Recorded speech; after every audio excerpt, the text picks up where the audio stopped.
Whoa, whoa, whoa. What a fascinating weekend. The Premier League is getting tighter and tighter at the top with just a single point separating the top three teams. And at this rate, you can tell that whoever is going to win the Premier League this season is going to be really, really tough for that team. And so at this point, every single point, every single goal, and every moment is crucial to defining who becomes the eventual winner of this trophy.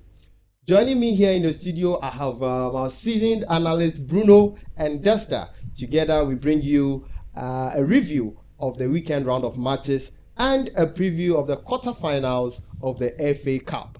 So, at this point, I want to indulge you. If you have not subscribed to the channel, I humbly ask of you to please hit the subscribe button. It's Pro Sport Analysis on YouTube, and we will gladly welcome you into this wonderful family of passionate football fans. So, starting off with the review, we'll go right to Old Trafford, where Manchester United, defeated Everton 2-0 and won all the 3 points in that game. So, you are a Manchester United fan, and of course, you are happy when Man United win, and considering your position on the league table right now, which pushes you to a point where you can actually play Europa and all of that. How much that this winning this 3 points means to you, and how was the game? How comfortable was the win? All right, so thank you very much. So, last week, Manchester United against Everton. Yeah. Because of our current situation, that is the injury list, it was a really tough match for us. Okay. We didn't expect the 2 quick early goals. Okay. But big ups to Garnacho. He has been very superb. He's one of our key players and our promising players this season. Yeah. Giving us a lot of goals. He got the 2 penalty kicks. Yeah. In fact, so at least he gave us a 2 early goal in the first half, and we were able to defend it to 90 minutes, even though we realized we have some injuries when it comes to our defensive lineup. But kudos to the team for, taking the 3 points last week. Wow. So how does it help your bid to play in the Champions League, top 4 or top 5 probably? Yes, so it closes the gap between those above us, but we should also Tottenham and Aston Villa. So I think it was a good thing that Tottenham beat Aston Villa 4-0. 4-0, this weekend. So it serious. Elevates our chances of entering into Europe, probably preferably the Champions League. Okay. All right, that's where we want to go to. Okay. So as rightly said by Bruno, the team did well by creating those 2 penalties and nicely converted by Rashford and then Bruno Fernandes. So it is the Garnacho always being a threat to defenders, making you commit. Whenever he's in the box, there's a probability. He's nimble, he's very swift, he knows how to handle the ball in the box. So when he enters, the slightest of touch or the slightest of tackles, he might go down, or you'll be able to foul him by causing a penalty. But aside that, I always complain that Manchester United are a team that lets the opponent create a lot of chances against them. Their ball retention is really low. So according to stats, total shots by Everton is 26. Okay. So they had a lot of shots not on target, but United had a total of 16 shots, but 8 on target. Okay. Everton had 23 shots, but 6 on target. Shot creation is when, chance creation is when you put yourself in an opposition to be able to take a shot. And I'm always a proponent of do not allow your opponent to create chances because it is through chances that they create that they score. That they score goals. So don't allow them to create the chances, but you let them create 23 shooting opportunities. If there's a team, and those are attempts at goal. Exactly, attempt at goal. So you would create a chance for you to shoot. No one will shoot close to the corner kick or something. So when you get yourself in a position where you can shoot, that is chance creation. That is an attempt, and that is what Manchester United players should get right. Their mentality is really poor. But it's a good win for them. Kudos to them. Yeah. And then all the best. Up United. Yeah. So still more games to go, but we hope that United are able to maintain their grounds and then keep winning. Of course, that is what will definitely get you to that position they want to play in the Champions League. Coming on to Monday Night Football, we had Chelsea beat Newcastle, 3-1 at 3-2 at Stamford Bridge. So what's your say on that as well? All right, so thank you once again. So Newcastle this season, we all saw Newcastle last season. Yeah. They were, top performance, played in the Champions League. But this season, it is like they are coming down. Their performance has not been, on that top form. Today they win, following week they lose. So Chelsea this season has been struggling with their winning streaks. They win today, they draw, but last week, this Monday, I was expecting, a tough match, maybe a win or draw for Newcastle, but it didn't went that way. Chelsea took the lead, double up, and at the end of 90 minutes, they were able to, score 3 goals past Newcastle, and it's a good win for the Chelsea team. I'm just hoping Newcastle will put things back together and get back to form. Yeah, it's been a tough time for them actually. Yeah. With injuries, and because if you look at the number of goals they scored, they've actually scored a lot of goals. Yeah. Even more than United, sitting at 6th position, and they are still at the 10th position, which is not the very best. But another angle of this is with Chelsea winning against Newcastle, they now have 39 points, and they still have a game in hand. Should they win that game, that brings them to 42, and that is just 5 points behind Man United, who sits on the 6th position. So would that mean that if Chelsea should continue with their this drive and continue winning games, then would they be looking at coming into the top 5? Yes, they definitely have a chance. But can they topple Man No, United? I do not think so. Then that would mean that probably all the teams above about them are really useless, because you can't actually let Chelsea from 11th. You see their run of forms, how poor they've been. Yeah. If you allow them to topple you and then overtake you, then I don't know what else to do. Yeah. So I'm sure the teams that are above them will also try very hard. Yeah. And Chelsea are not going to have it easy. As you rightly said, they've been really inconsistent. Yeah. They will win, they will play good football, and then they will go and draw with Brentford. Nottingham Forest will be scoring them. They will win against this team, and so up, down is quite inconsistent. That's why they are where they are currently, yes. Yeah. So I do not think that as they are winning, I'm definitely sure that there are other teams will also be winning. Be picking points, and then so that's it. So if you want to make a statement in the Premier League, you start making the statement early on. You don't wait till the last bit and then try winning your games. Yes, they've been really poor. Chelsea have been really poor. The only team poorer than Chelsea probably is Manchester United. Wow. Yes, because of all the expectation. But you can excuse Manchester United per the fact that they've had injuries. Yeah. So you can sort of but they've been really, really poor. Chelsea have been really poor and inconsistent. Yeah. But yes, let's see what they can do. Wow. So Chelsea has been the poorest among the top 6, best clubs in England this season, and as he rightly said, Man U are the next in line. If we should really arrange that, But moving on from there, let's come to the title race. The match between Manchester City and Liverpool, the biggest match that happened over the weekend. But before we do, let's look at Arsenal. Arsenal is now sitting top of the table. This is something we actually pointed out, during the pre-match analysis, that should the two teams, Liverpool and Man City, draw and Arsenal win their game against Brentford, then that puts Arsenal on the top, and that is where we are having Arsenal now. Sitting at the top. How comfortable was that game? I mean, it wasn't comfortable, I would say, because we know Arsenal from previous games, they've won by large goal margins. 4-goal margins, 5-goal margins, 6-goal margins, and in this one they really suffered to get that 86th-minute goal to go ahead and win the 3 points. So is it high time we started considering Arsenal as title contenders, not the previous scam that we used to know, scam in quotes, as in they will give you some show to think that they are really in for the title, and then in the long run they disappoint you.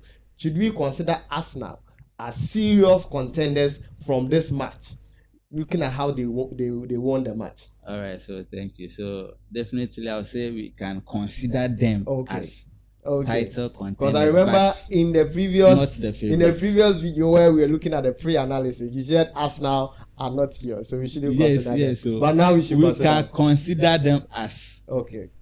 We are just considering them. Oh, okay. But they are not the favorites. You understand? Oh, of course, they are not the favorite. But so we can consider Arsenal as one of the title contenders because of their form currently, their winning streaks. They have been, consistent in their winning, and last week eight wins in a row. Yeah, sure. So last week, realized against Brentford, it was a really tough game for them because we realized how Brentford have been lining up against top teams in England. Yeah. But because of the form of Arsenal, big ups to Kai Havertz, who has pick up his form this season. Scoring in most of their matches. He's actually picking points for them. Yeah, sure. Yeah. Giving them their winning goal last week, and Arsenal, they are proving to be favorites or winners. Because as things stands now, if they should win all their matches, all the remaining matches, at the rates or at the pace they used to be, scoring all those number of goals, then of course. But definitely there will be some draw, some lose inside there. So let us just hope and see what happens. So the title race is getting tougher and tougher, as you can see. This season, if you are able to win the English Premier League, then of course you are really, really a top team, because now every single point counts. Arsenal is now on the top, with on goal difference actually, because they both have 64 points, both Arsenal and Liverpool, and City is just sitting at 63 points with that's just a 1 point difference between the top three teams, and that is very tough. Now let's move to the match between Manchester City and the Liverpool. That was a wonderful match. Everything that you want in a game was in there, action packed.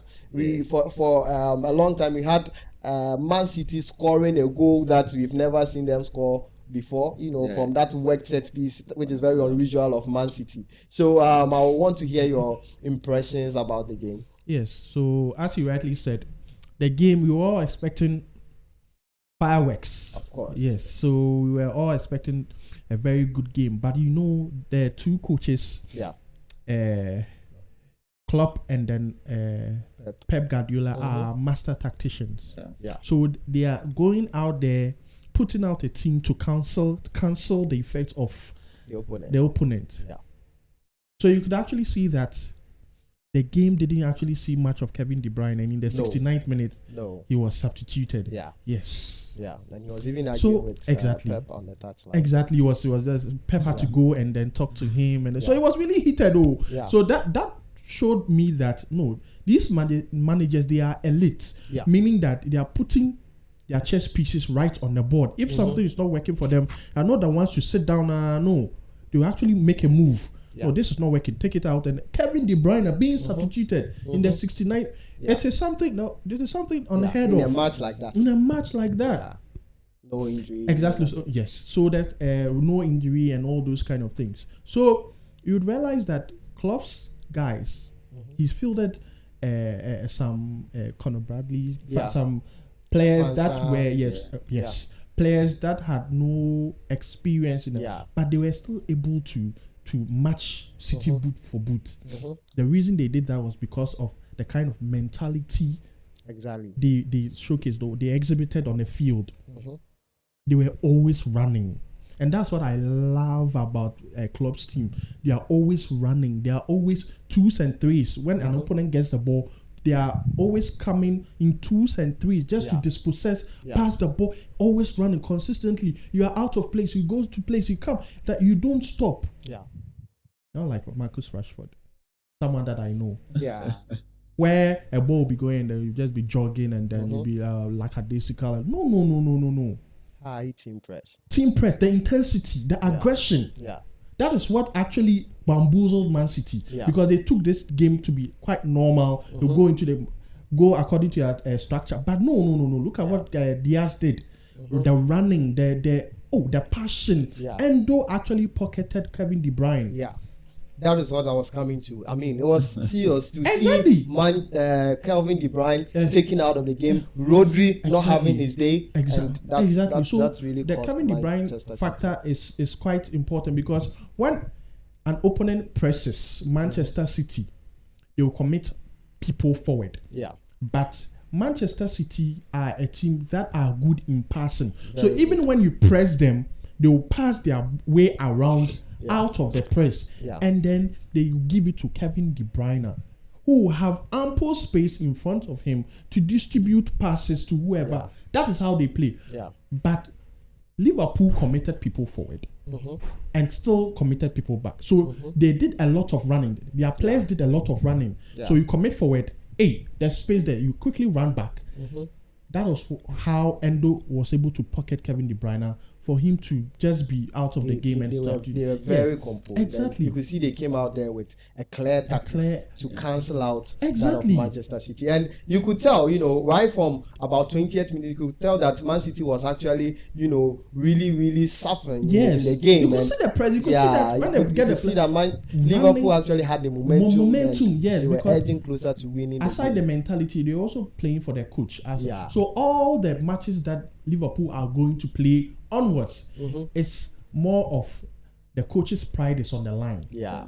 I can't allow my coach to leave without any. So this FA Cup that is coming, and I know once again that it prior Klopp's announcement that he's leaving, Manchester United was able to secure a 0-0 draw at Anfield. Okay. No one expected that. Yeah. That was because Klopp hadn't announced. Okay. But if Klopp had announced that guys, please, I'm leaving, you would have seen the way they would have gone to Manchester. Buga. Yeah. Now he has announced, and we have an FA Cup tie at Old Trafford. Yeah. I don't think United start. We will come to that. Yes. Yeah.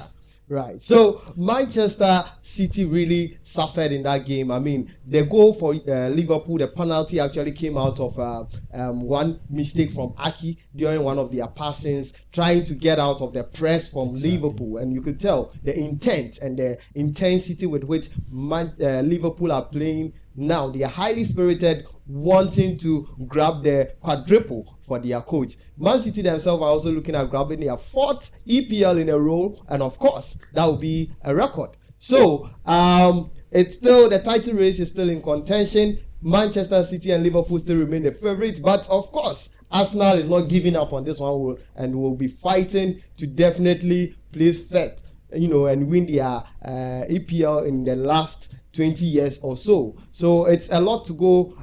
We still have some games to go, and we expect all the teams to put up their best performances to, make the title race as glorious as we've always known it in the EPL. On this note, we will take a quick break, and when we return, we shall look at the second segment of the show, where we will have a preview of the quarterfinals of the FA Cup coming up this weekend, both Saturday and Sunday. So let's take a quick break here, and then when we come back, we'll do that.